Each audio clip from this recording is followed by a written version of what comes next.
eu vou passar a palavra para a Mônica de Medeiros, que vai falar sobre o mesmo tema dos cuidados integrativos, experiências transdisciplinares em saúde, no terceiro setor. Eu vou ler um currículo breve da Mônica. Mônica de Medeiros é médica formada pela Unicamp, com fellowship na Universidade de Illinois, em Chicago, pós-graduada em fitoterapia ortomolecular, acupuntura e geriatria, pratica slow medicine na prática privada. É fundadora da entidade universalista Casa do Consolador, em 1992, na cidade de São Paulo, com grande obra social de amparo a hominais e animais da cidade de São Paulo, publicou 3 livros e é palestrante internacional. E eu agradeço a presença da Mônica hoje. Ela teve um procedimento cirúrgico ontem, e então é um esforço que a gente reconhece e agradece que ela tenha superado essa dificuldade para estar aqui hoje conosco nessa mesa redonda. Então, Mônica, obrigado, e passo a palavra a você. Quem agradece sou eu. É um evento que eu reputo como de maior importância, porque, afinal de contas, para todos nós, a vida hoje na terceira dimensão aqui do planeta Terra é bastante pesada. E nós só vamos conseguir mudar quando compreendermos que somos todos originários da mesma fonte criadora, sendo seu reflexo individualizado. E se assim é, somos todos apenas um, quer seja mineral, vegetal, animal ou hominal, né? Então, o meu foco é o terceiro setor, mas eu queria começar falando sobre saúde e espiritualidade, porque é a área em que eu milito mais. Com 37 anos de formada, eu estou cansada, e acho que já passou do prazo, na medicina tratar o doente, não a doença. Quando nós focamos, e hoje a medicina ocidental divide o ser humano em pedaços cada vez menores, ele esquece que por trás de uma retina, de um olho, de um fígado, de uma vesícula, existe um ser senciente, né? E nós temos que considerar que esse ser não é apenas o corpo físico que nós usamos, este sim fadado inefavelmente a morrer, mas é também um conjunto de emoções, de pensamentos, de palavras e de ações que provém de uma alma que é eterna. E é exatamente a alma eterna que gera a doença no corpo físico, que é o mata-borrão. Ele absorve na forma de energia, naquilo que nós temos de desregramento emocional, de atitudes e escolhas infelizes que tomamos pela imaturidade que temos, acaba sobrecarregando esse campo energético da alma e ele se traduz ao corpo físico, ali sim alterando o funcionamento, a fisiologia ou a morfologia de órgãos e sistemas, gerando as doenças. Então, nós não podemos focar na doença, nós temos que focar no doente, este ser que é eterno e que traz uma história pregressa que nós precisamos compreender, que está relacionado com o meio onde ele vive. Nós não podemos tratar apenas o doente, nós temos que compreender o seu meio, sua família, seu trabalho, seu lazer, porque tudo isso implica e importa. E é essa exatamente aquela medicina que a gente pratica, a slow medicine, né? Eu tenho o prazer de estar na minha clínica e ter uma hora de consulta com os meus pacientes e conversar, deixá-los falar o quanto eles quiserem antes de começar o interrogatório pelos diferentes sistemas, para que eu tenha uma noção de quem é aquele ser humano que está doente, que está pedindo, de alguma forma, a minha assistência. Se nós e eu concordo com a Cis, falou do Rupert Sheldrake, né? Do campo morfogenético, porque eu ia falar sobre isso também, Cis. Porque, afinal de contas, é exatamente assim que eu acredito, né? Que todas as espécies têm uma frequência vibratória na qual se move, onde o aprendizado é transmitido quando se atinge uma massa crítica, e a gente vê isso no reino animal, né? Aqui na cidade de São Paulo, nós temos muitos tubos vazados que são para semáforo ou para colocar placas de orientação de trânsito, e nós matamos as árvores. São Paulo foi uma cidade que matou árvores aí de uma forma insensata durante muitas décadas. Hoje estamos reflorestando de uma forma muito lenta para aquilo que é o crescimento desta cidade, com mais de 12 milhões de habitantes. E os pardais, não tendo árvore, começaram a fazer seus ninhos nesses tubos vazados. E eu acho que um pardal não noticiou isso via Google para outro pardal. E você vê em todos os tubos vazados pardais vivendo. Assim como vemos as cegonhas na Europa, que perderam também suas aves morando em campanários. Não é? Então, nós temos o próprio reino da natureza, os animais, eles nos demonstram que existe, sim, um caminho de conversação. E a espécie humana, que é a espécie em tese mais inteligente do planeta, né? Porque há discordâncias em relação aos golfinhos, mas a espécie humana ela se afastou demais da simplicidade, se afastou demais da natureza. E este afastamento é que fragmentou a nossa consciência. Então, a medicina de hoje ela é apenas um reflexo da fragmentação que nós estamos tendo em colocarmos, apostarmos todas as nossas energias no mundo tridimensional, no apego exagerado, no viver o ontem ou o amanhã, esquecendo que é o hoje, que temos de verdade apenas o hoje, que o amanhã é uma miríade de possibilidades e que vai se concretizar apenas aquela possibilidade que nós colocarmos mais energia e que fizermos a nossa escolha. E enquanto perdemos o tempo entre o ontem e o amanhã, não vivemos o hoje. Enquanto perdemos o nosso tempo nos apegando a coisas que quando morrermos vamos deixar por aqui, esquecendo que aquelas que vêm da alma são as únicas que vamos levar, é que a gente vive, infelizmente, esta crise que a humanidade está agravada por esta pandemia, que está nos arrojando a limites como nunca antes vistos, né? Haja visto as estatísticas da Organização Mundial da Saúde quanto aos suicídios que houveram este ano, maiormente em faixas etárias menores de 18 anos. Então, nós estamos em desregramento. E para falar do terceiro setor, que é o que me cabe neste painel, é lógico que um país como o Brasil, com carências em todas as áreas, mas é um país que progride, que tem um povo muito jovial, esperançoso e altruísta e solidário, e essa talvez seja a maior riqueza deste país, além da natural, né, seja o altruísmo e a solidariedade que o povo brasileiro é capaz de ter. As organizações da sociedade civil são essenciais, porque aonde falha o governo, entram os cidadãos fazendo o trabalho, né?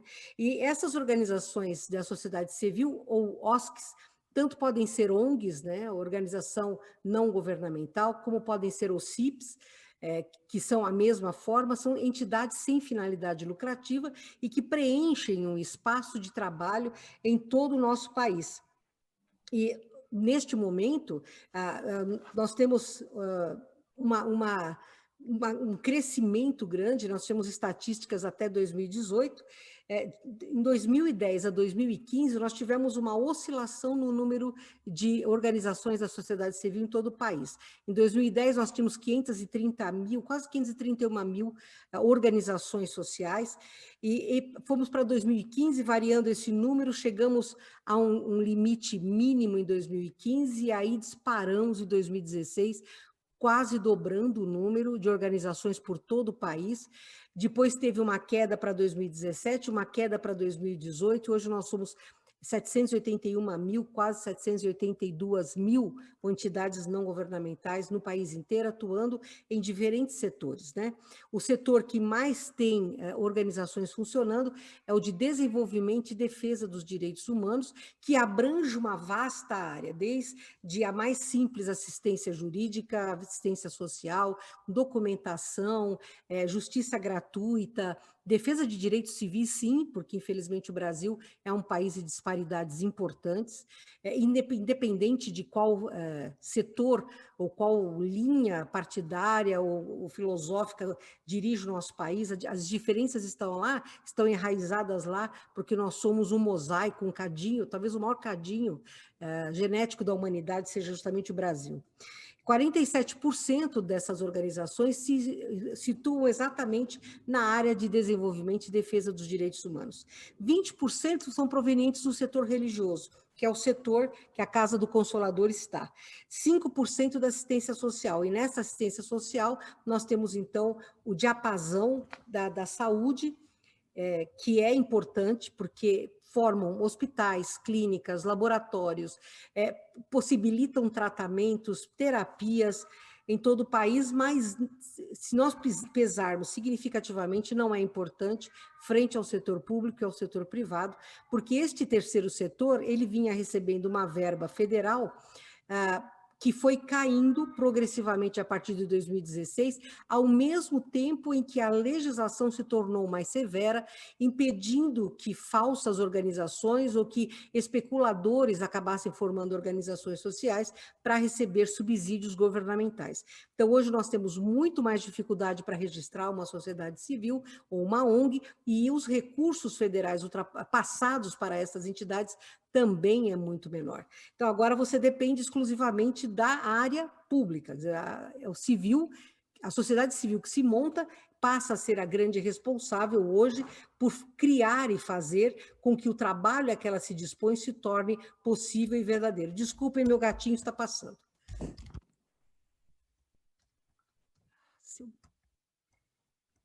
Vocês estão me vendo? Porque eu perdi todos vocês. Nada. Estamos sim, Mônica. Tá, eu vou continuar então. Vamos. Bom, desculpe, vocês sumiram para mim, mas eu estou para vocês, é o que importa. Então, o que acontece, né? Nós temos hoje, a Casa do Consolador, ela tem 28 anos de existência. Quando nós fundamos a Casa do Consolador, a nossa meta era criar livres pensadores, ou seja, pessoas que dependessem da sua sabedoria, da sua experiência, não se tornassem um peso para a sociedade ou para elas próprias e pudessem ser úteis ao meio, porque a gente acredita realmente que a gente é feliz quando pode ser útil. Então, o nosso trabalho ele está voltado totalmente, neste caso, para trazer às pessoas o conhecimento espiritual, conhecimento, autoconhecimento, porque a gente trabalha muito essa área, para que elas tenham a capacidade de escolherem e escolherem bem, né? Quem procura a Casa do Consolador normalmente são pessoas com necessidades de doença física ou espiritual, desajustes da psique, nessa área de atendimento espiritual. Nós fazíamos, antes da pandemia, 5.000 atendimentos gratuitos por mês. Com a pandemia, que nós estamos trabalhando online, nós estamos fazendo hoje mais de 13.000 atendimentos por mês. Então, o online trouxe o mundo para dentro da Casa do Consolador. E esses atendimentos espirituais sempre se basearam em ouvir a pessoa, né, ver qual é a sua necessidade e tentar dar a ela as condições dela melhorar, dela progredir, curando ela própria, porque é muito claro isso que a Patrick falou, é o autoconhecimento que cura. E essa é a nossa intenção, então, propiciar a essas pessoas que se autoconheçam, mas o meio para chegarmos a esta meta tem que ser aliviar a sua dor, o seu desespero, a sua solidão. Então, nós temos atendimento na área de atendimento espiritual com cirurgia espiritual, com reiki, com cromoterapia, com xamanismo, com tratamento de processos obsessivos. É sempre gratuito, o nosso trabalho é totalmente gratuito, e esse trabalho é feito de acordo com a necessidade da pessoa, ninguém é obrigado a nada, é a livre escolha. E nós damos cursos de reiki, de cromoterapia, de geometria sagrada, de defesa psíquica, de desenvolvimento de paranormalidade e de mediunidade, para que a pessoa possa usar o seu potencial. Então, neste universo em que a gente trafega, nós temos toda a gama de bebezinhos, até anciãos de 90, 95 anos, né, que vão e acabam ficando porque encontram acolhimento. E esse acolhimento, para mim, é muito importante, porque a gente tem que se despir muito de preconceitos e do conceito em que a gente tem todas as respostas e sabe tudo, a gente tem que se despir disso para poder chegar na alma do outro, receber a alma do outro, confortar a alma que nos pede ajuda, né? E essas terapias todas, a pessoa, ali é como se fosse um grande pronto-socorro, cada um vai aonde a sua afinidade o leva. E nós temos trabalhado constantemente o conhecimento, o autoconhecimento, mas, sobretudo, a prática do bem. Porque nós acreditamos que esse é o tripé necessário para que a gente possa sair deste momento onde o egoísmo nos mantém reféns, porque o medo que nós temos é grande, nos abrindo para a prática da fraternidade, porque a gente acredita que fora da fraternidade não há possibilidade de salvamento nem para a espécie humana e muito menos para o planeta Terra. Dentro desses trabalhos que nós fazemos, as pessoas são convidadas sempre a ajudarem o seu próximo. Então, nós temos trabalhos com orfanatos, trabalhos com asilos, mas, sobretudo, com comunidades carentes. Para vocês terem uma ideia, nós somos mais de 100 voluntários. Desses 100 voluntários, nós temos 6 pessoas contratadas no regime trabalhista do Brasil, que é o CLT, e todas estas 6 pessoas foram na Casa do Consolador pedir ajuda, porque elas estavam doentes, porque não encontravam lugar no campo de trabalho. Nós acabamos treinando estas pessoas e elas trabalham, quer seja na limpeza da entidade, que é grande, quer seja na cantina, para poderem prover o próprio sustento. E eles se tornaram colunas mestras. Eles são remunerados e são colunas mestras ao lado dos outros que trabalham voluntariamente e que acabam sendo, em boa parte do tempo, responsáveis por fazer a obra social que nós temos e que é, a meu ver, a principal qualificação da Casa do Consolador.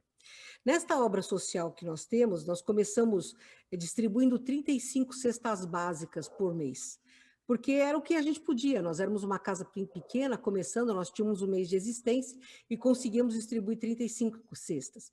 Antes da pandemia, nós estávamos distribuindo 4 toneladas por mês de mantimentos, na forma de cestas básicas para famílias cadastradas, num programa que inicialmente é de 6 meses, em que a família recebe uma cesta básica proporcional às necessidades nutricionais da família. Então, uma família com crianças, com gestantes, ela recebe mais leite, a adequação da cesta básica à necessidade da família. Fazemos uma distribuição de enxovais para mães gestantes, para gestantes carentes. Esse trabalho é organizado pela minha mãe. A gente distribuía, antes da pandemia, 15 enxovais por mês. E temos também um trabalho com animais de rua, animais de protetoras que são cadastradas. E as protetoras animais, elas vivem em situação de miséria, elas são acumuladoras. Elas vivem sem higiene, então nós distribuímos antes da pandemia 1 tonelada de ração animal, pagávamos veterinário, remoção de animais, fazíamos alvenaria na casa delas, levávamos limpeza, veterinário, tudo aquilo que era necessário. E junto com os alimentos que nós tínhamos, que eram 3 projetos sociais, um dando cestas básicas, o outro fazendo almoços ao domingo, que eram 500 almoços por domingo levados a moradores de rua, e o terceiro era um projeto de maio a outubro, então nos meses mais frios, em que nós à noite levávamos comida, bebidas quentes, roupas, ração animal e água e cobertores para a rua, e entregávamos para os moradores de rua. Nós também tínhamos o trabalho de gestantes, elas faziam os próprios enxovaizinhos, dávamos roupa, utensílios domésticos. Nós temos muita tragédia aqui com chuvas, com incêndios em comunidades, então a gente consegue móveis, consegue utensílios domésticos, roupa de cama e banho, e a gente fazia doação, mas sempre baseados num cadastro, com uma equipe muito bem treinada para diferenciar. Nós exigimos documentação, carteira de vacinação, registro e um trabalho também para tentar recolocar essas pessoas no mercado de trabalho. Então, nós criamos uma padaria que dá cursos gratuitos de padeiro, né, para que as pessoas possam se profissionalizar, porque não adianta dar o peixe, a gente tem que ensinar essas pessoas a pescar. Elas dizem, vamos buscar a compra, e a gente não quer que elas venham buscar a cesta básica, a gente quer que ao mesmo tempo em que neste momento nós ajudamos, elas também se capacitem para ganhar o seu pão, que isso é fundamental. Com a pandemia, o nosso trabalho aumentou muito, de 4 toneladas de mantimento nós passamos a 13, de 1 tonelada de ração nós passamos para 5. Né, de 500 almoços para moradores de rua, nós passamos para 1.500. Porque nós somos hoje mais de 14 milhões de desempregados, existem 25 mil moradores de rua na cidade de São Paulo. Pessoas em estado de desespero. Nós andamos e vemos bebês recém-nascidos morando à beira de uma avenida com uma poluição terrível, com frio, com chuva, e nós temos uma obrigação moral de atender estas pessoas. Nós não podemos colocá-las dentro de residências, porque não há como, mas nós temos que prover pelo menos o sustento até que alguma coisa aconteça, que elas se motivem. E como nós fazemos profissionalização, esta motivação vem. Nós damos aula de artesanato para as mulheres, damos aula de culinária, que elas podem fazer com coisas baratas, damos aula de computação para os jovens, a padaria, como eu já falei, para quem quiser, né, aprender a ser padeiro. Então, nós procuramos construir nestas pessoas a condição delas se tornarem de novo cidadãos, porque o que nós sabemos é que as pessoas que estão em condição de miséria, estão na pobreza, elas perdem o respeito por si mesmas. E se nós pudermos trazer este respeito de volta, você tira um cidadão da miséria e, no mínimo, você o coloca numa situação de pobreza que é muito melhor do que você ser um eterno mendicante. Nós temos muitos frequentadores com problemas de dependência química, tanto de álcool quanto de droga. Temos trabalhos específicos nestas áreas, sempre utilizando terapias integrativas. Reiki, cromoterapia, psicoterapia, geometria sagrada, xamanismo, aquilo que possa trazer a eles uma paz, o que possa trazer a eles uma âncora, de modo a que eles deem o passo à frente, que eles possam dar um passo à frente no sentido da própria recuperação. E nós trabalhamos essencialmente com voluntários. Tirando os 6 que são contratados pela casa, os demais são todos voluntários. E nessa pandemia, os meus voluntários, a maioria é grupo de risco, ou tem pais, mães, grupo de risco. Então, nós começamos a trabalhar de uma forma meio agoniada, porque achávamos que não íamos conseguir manter a nossa obra social. E, para nossa surpresa, graças a lives que nós fazemos no meu canal do YouTube, o número de voluntários é tão grande hoje que eu tenho que dividir os voluntários em equipes para plantões de tantas pessoas que se colocaram à disposição. Então, a gente percebeu que o terceiro setor, ele vive, obviamente a gente já sabia disso, mas ele vive da motivação.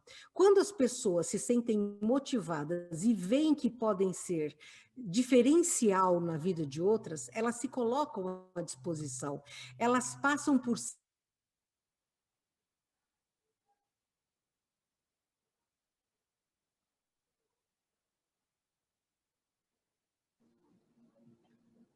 Travou, né, a Mônica?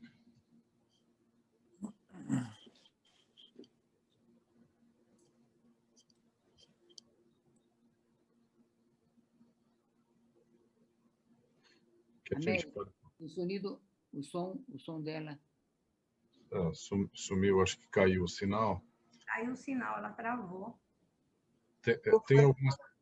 Tem algumas perguntas, então a gente pode aproveitar até ela voltar e aí a gente encerra com uma fala final dela.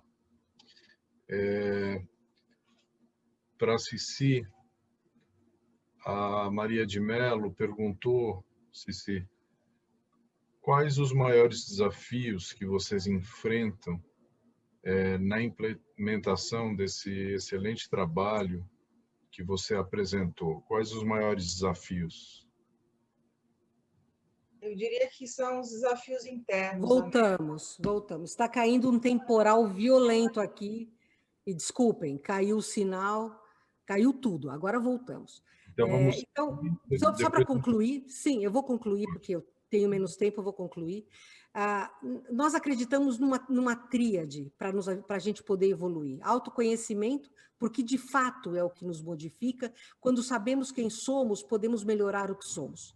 O conhecimento para que possamos ter cada vez mais ferramentas de melhor responder aos estímulos que a vida nos traz nesta terceira dimensão. E a prática do bem, que para mim é inalienável, não evolui, não progride, não se cura, não tem saúde psíquica ou física aquele que ignora que pode ser útil para o meio onde está, propiciando a quem vive perto dele um bem-estar. Muito obrigada a todos.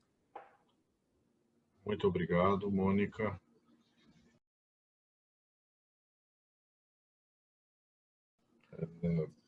Vou fazer algumas perguntas, então, que foram colocadas no chat. Há muitos comentários agradecendo as várias conferências. Não daria tempo para ler todas essas falas elogiosas às apresentações. Então, eu peço que depois cada um dos participantes dessa nossa tarde, desse nosso dia de hoje, o Patrick, a Mônica, a Leonora e a Cici, olhem esses comentários, né? Muitos agradecendo a contribuição de vocês. Eu coloco para a Cici essa pergunta. Eu vou reler a pergunta, Cici, até para a gente concluir com... Eu tenho 3 perguntas aqui. Para a Cici, a Maria de Mello, quais os maiores desafios que vocês enfrentam na implementação desse trabalho excelente que você apresentou, né? Quais as maiores dificuldades? Eu iniciaria dizendo que a maior dificuldade é interna. A gente saber estar nessa constante de autossuperação, principalmente no tocante à comunicação, à linguagem, Maria.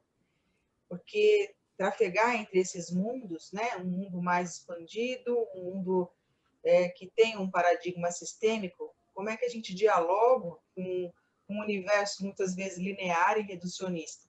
Então, a maneira como você apresenta, né, esse paradigma, esse novo paradigma, que na verdade não é novo, né, um resgate de algo que já era, mas num diálogo de algo que acontece, não há sombra de dúvida que a tecnologia e a ciência contemporânea traz a sua colaboração, mas ela, ao mesmo tempo, também tem os seus desafios.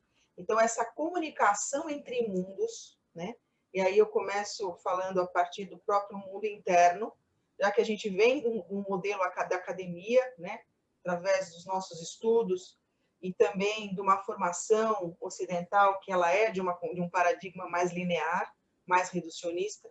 E como é que a gente expande, né? Do interno para o externo, na manifestação de mundo, esse olhar, uma consciência mais ampliada do que significa saúde, do que significa educação. Então, revisitar de paradigmas foi o primeiro grande desafio, e mais do que revisitar os paradigmas, como é que a gente integra o conhecimento atual com a sabedoria e as tradições? E como é que a gente comunica isso aos pares, né? Então, como eu tenho 3 graduações na área da fisioterapia, da educação física, da psicologia, dentro de uma escola de medicina, em que trafega na comunhão com a neurociências, como é que a gente trabalha esse diálogo e sendo professora, né? Então, dentro da área da educação. A comunicação, eu diria que é o grande aliado para que isso seja execuível dentro da área da praxis, né? Ou na área da evolução do conhecimento. Então, a gente costuma sempre dizer que a experiência que a gente espera no mundo começa em nós, Maria.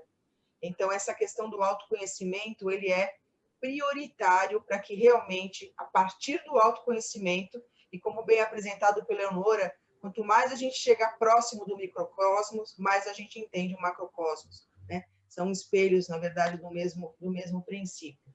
Obviamente que as dificuldades surgem, e são as dificuldades que a gente começa a observar a possibilidade de superar, e através desses estímulos, como bem diz Antonovics, né, os estímulos que causam determinado estresse, a partir do momento que a gente adquire compreensão do porquê daquele estímulo, do porquê daquele fator de estresse, adquire manejo e, principalmente, traz significado a esse estímulo, a gente consegue se tornar um pouquinho melhor do que nós chegamos aqui nessa experiência do espírito, na experiência terrena. Então, eu não sei se eu respondi a contento, mas, no primeiro momento, eu gostaria de deixar essa minha contribuição. Obrigado, Cici. Tem 2 outras perguntas para você, eu vou colocar as 2 de uma vez só. Alisson Gomes pergunta qual o posicionamento do CRM, que é o Conselho Regional de Medicina, do Ministério da Saúde, em relação a esta forma de oferecer o atendimento no âmbito da saúde no universo público. Essa é a primeira pergunta. A segunda é Juliara Hoffmann. como pensar a transdisciplinaridade nos serviços de saúde se ainda estamos sob um paradigma educacional da disciplinaridade e ainda estamos lutando para conseguir uma educação superior em saúde interdisciplinar? Então, a primeira pergunta diz respeito aos conselhos, né? Os conselhos que regem a prática não só da medicina, mas como da fisioterapia, da terapia ocupacional, da psicologia. Tem sido dialogado fortemente nos conselhos aqui no nosso país, como é que as práticas integrativas, que são recentes em termos de configuração do Sistema Único de Saúde, mesmo as suas políticas, né, que fazem com que as mesmas elas sejam passíveis de serem largamente praticadas pelos profissionais, como é que a gente, de novo, né, para o Conselho de Medicina, para o Conselho de Fisioterapia, pelo Conselho de Psicologia, que está pautada em práticas ou técnicas ou procedimentos ditos convencionais, se abrem para conversar com essas práticas ditas complementares, alternativas ou integrativas. Então, o que a gente tem observado é que um dos grandes movimentos necessários é exatamente se debruçarmos nas metodologias de pesquisa, porque hoje a nossa saúde ela está pautada no que a gente chama de saúde baseada em evidências. E quando a gente olha para essa ciência, né, positivista, reducionista, né, quantitativa predominantemente, a gente percebe que o método de pesquisa ela não consegue abarcar, né, a magnitude do fenômeno que se observa numa visão transdisciplinar. Vê apenas uma parte. Então, nessa tradução quant, nós não conseguimos efetivamente traduzir o que de fato acontece em termos de fenômenos, né, de efeitos desse olhar, dessa forma de saúde, desse paradigma novo de saúde, no que eles chamam de evidências científicas. Então, hoje em dia, toda vez que a gente fala de uma prática, a gente tem que estar pautada não só nas ditas evidências científicas da ciência contemporânea, mas também do que a gente chama das experiências do paciente, ou das experiências vivenciadas, né? Então, à luz das pesquisas qualitativas, à luz de um olhar fenomenológico do que tem acontecido, à luz de outras estratégias de pesquisa que a gente percebe cada vez mais que estão batendo a porta e são extremamente necessárias para poder traduzir o real efeito de um pensamento de saúde integrada e que a nossa contemporaneidade não contempla. Então, isso em relação ao conselho, ou aos conselhos, eu penso que, numa determinada parte, a gente já respondeu. Quanto ao paradigma transdisciplinar, eu lembro em 2006, 2007, quando a gente iniciou um programa de fisioterapia em emergência no pronto-socorro do Hospital São Paulo, se falava muito que a transdisciplinaridade era uma utopia nesse ambiente. A transdisciplinaridade, ela se faz, e eu vou repetir o que eu falei para Maria Mello, de dentro para fora, né? Então, toda vez que a gente pensa num coletivo ou num sistema em que você pretende empregar, se você não começa revisitando o seu próprio paradigma de ser no mundo, isso muito provavelmente vai ser difícil de que você possa expandir isso para uma equipe da qual você coordena. Há 12 anos atrás, quando eu fui convidada para montar o projeto de educação, né, o projeto pedagógico para o curso de especialização, as pessoas olhavam com um olhar de incredulidade quando a gente falava que seria um programa transdisciplinar. 3 anos depois, esses alunos das 3 primeiras turmas se reuniram e começamos a dialogar, na verdade, durante esses 3 anos, dialogávamos sobre como seria um modelo, como é que poderíamos traduzir isso num modelo de assistência para pacientes do SUS. E tal foi a nossa surpresa que, hoje, com 8 anos de prática, a devolutiva que os nossos pacientes nos trazem, seja do ponto de vista de uma recuperação, né, da sua autoestima, da sua autonomia, da sua emancipação, seja em relação ao processo de autoconhecimento, a sua relação com a sua família e na sociedade, seja em relação à sua funcionalidade, nos traz elementos suficientes para dizer que hoje a gente consegue, sim, trazer à luz de um paradigma, né, que foi construído em diálogo com o paradigma vigente, ele não é excludente de um paradigma vigente, e como eu falei inicialmente, o pulo do gato é exatamente a gente saber como faz a comunicação entre esses mundos, e que a gente observa que hoje nós temos um modelo de saúde transdisciplinar num serviço único de saúde brasileiro. E como é que a gente faz isso? Não é só na relação interna, mas é na relação que você tem com os seus demais da equipe transdisciplinar, né? Então, saber que cada um ocupa um lugar que é seu, que é próprio dentro dessa grande equipe. Não existe um protagonista em detrimento do outro, todos são protagonistas, e o principal protagonista é o beneficiário. A segunda questão, além da equipe, é como é que a gente reverbera isso institucionalmente. Existe um campo de informação que se instaura à medida que a gente vai trabalhando, há uma modificação dentro dessa biosfera que sustenta um ambulatório que tem essa característica. Então, as pessoas, os colegas, ou às vezes os gestores que vêm nos visitar, eles comentam, tem alguma coisa aqui diferente no ar, né? E isso é da ordem do incognoscível. Talvez a gente não consiga traduzir de forma declarativa, mas na memória não declarativa se instaura, né? Quando a gente fala em transdisciplinaridade, nem tudo é da ordem declarável. E quando a gente fala também dessa experiência e como que isso se multiplica e como isso se desdobra, né, dentro da sociedade, da comunidade, a gente observa que vai muito além do nosso desejo, né, de ser um ambulatório, um serviço pautado não só naquele momento, né, a aplicação da transdisciplinaridade, mas também como a gente coloca no conceito de cuidados, no ser, no viver e no ser no mundo. Então, eu não sei se eu trouxe de uma forma, eu estou tentando trazer de uma forma rápida, porque a gente está com um tempo bastante exíguo, mas a gente poderia terminar, Américo, dizendo que dentro desse paradigma, não há como você efetivamente entender os efeitos de um programa transdisciplinar se você não o vive. Isso passa por uma experiência vivente. Existe um processo que nos convida a viver a experiência, à luz da experiência vivencial, é que a gente é capaz de compreender o que significa uma ação transdisciplinar. Obrigado, Ceci.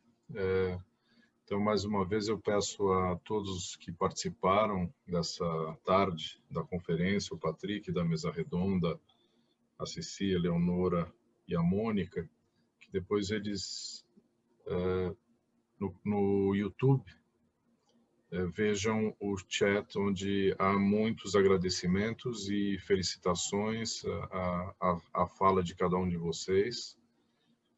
E não daria tempo para que eu cite todas elas, porque a gente precisou ir além do horário, nós fomos meia hora a mais, mas foi preciso, a Julieta nos deu a autorização para que a gente seguisse um pouco mais, para poder dar conta de todo esse conteúdo que vocês compartilharam conosco hoje aqui.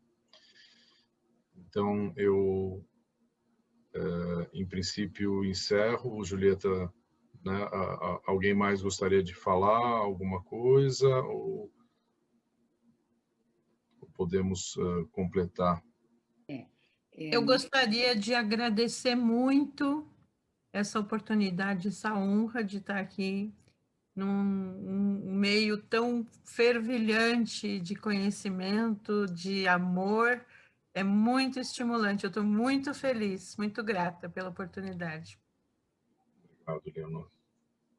Américo, Sim. eu só queria, você já vai fechar, eu só queria agradecer a oportunidade de também compartilhar, dialogar, e eu acho muito, muito importante essa sessão de você e do CETRANS, as participantes que estiveram, o Patrick e todas as outras companheiras, a Eleonora, a Mônica, a Ceci, porque nas exposições a gente, todo mundo pôde ver não só a teoria, mas a prática da transdisciplinariedade. E isso é importante, né? Por exemplo, no caso da Mônica, tudo que ela colocou da Casa do Consolador, eu acho que é importantíssimo em termos de uma prática transdisciplinária. Além da epistemologia, da ontologia, da filosofia, da metodologia que nós falamos, essa prática na vida é a importância desse salto. Também o que falou a Eleonora, e como você está convidando, é importantíssimo que todo mundo, os que estão agora e depois, possam entrar e ver na gravação tudo que foi falado, também as perguntas e os comentários. Eu só agradeço e te deixo a palavra. Muito obrigado, Julieta. Mais alguém gostaria de comentar algo? Então, terminamos aqui esse encontro. E lembro a vocês que no dia 4, sexta-feira, 4 de dezembro de 2020, haverá o simpósio Uma Humanidade Saudável pós-Covid-19, também organizado pelo CETRANS, ainda nessa semana, sobre o tema de saúde e transdisciplinaridade. Então, obrigado a todos vocês, a todas vocês. Um grande abraço e até logo.